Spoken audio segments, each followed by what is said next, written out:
Hi guys and welcome to Pheas Airsoft, where today I've got a user requested video to change the motor in a Double Eagle M904.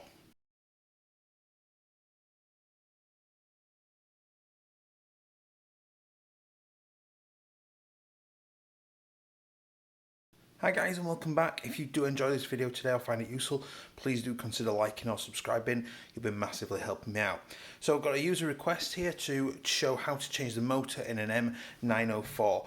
This is the G variant, but the process will be the same for any of the 904 variants, obviously otherwise known as a honey badger. So this is the new Falcon fire control system, and it's dead easy. It's very similar to doing it, or identical to doing it on a traditional AR style platform, M4s, M16s. Slight differences being that usually you find these are Phillips head screws. On this one that I've got is Torx screws, so it's T8 Torx screws. So first thing we're going to do is we're just going to undo these two screws.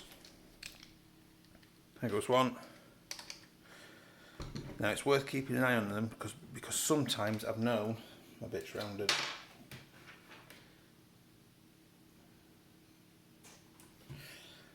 Good start there, my bit's rounded off. There we go. I've got a spare T8 in there. So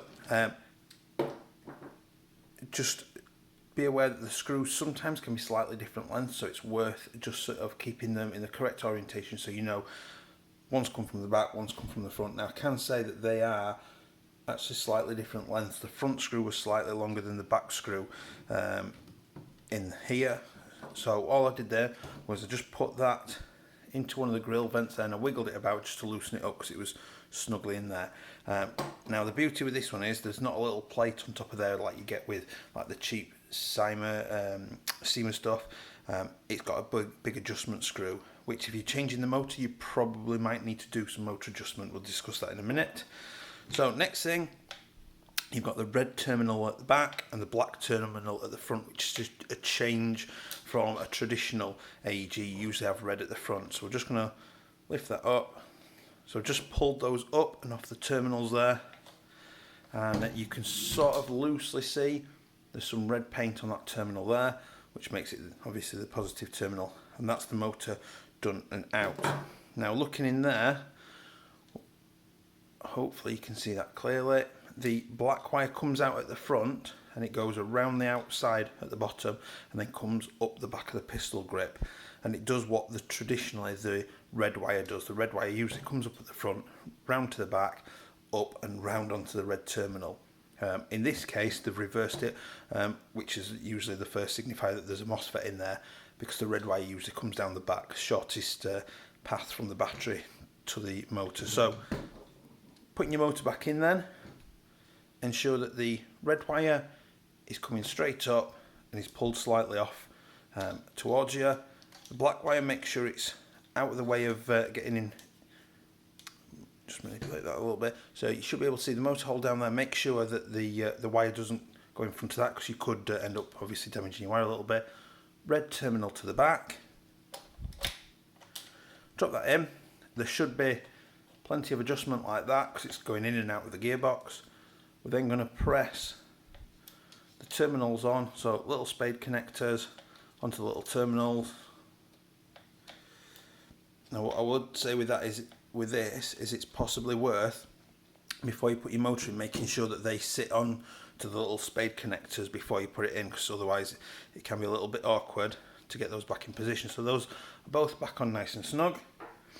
We'll bring the base plate back in, and this structure here sits around this plastic structure here. The wires should gently just get nudged out of the way, and I should be able to easily, without forcing it, just push that back flush with the pistol grip bottom. Bring the screws back in and tighten this back down. Now what I will say is, get a battery and check the fitting, the sound of the gearbox. Obviously putting a new motor in, at times it might be absolutely perfect, at other times there might be slight differences in tolerances, so you might get that you need to adjust the motor. So putting a flathead in there, if you change my bit, if you tighten it up, so righty tighty lefty loosey, then that will lift the motor, push the motor up into the gearbox. If obviously try one direction and then the other, it's hard to sort of describe the sounds, I suppose. Basically adjust it until you get a nice sounding smooth. There shouldn't be any scratchiness about it.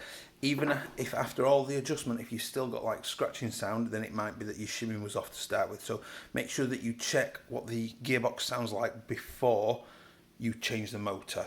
So give it a few shots, listen for that noise, and then you're trying to match that sound afterwards by adjusting the motor. And that's basically to make sure it's sat in a nice sweet position where it's not putting too much pressure on anything, it's not rubbing or scratching more than it needs to do, just to turn the gearbox over.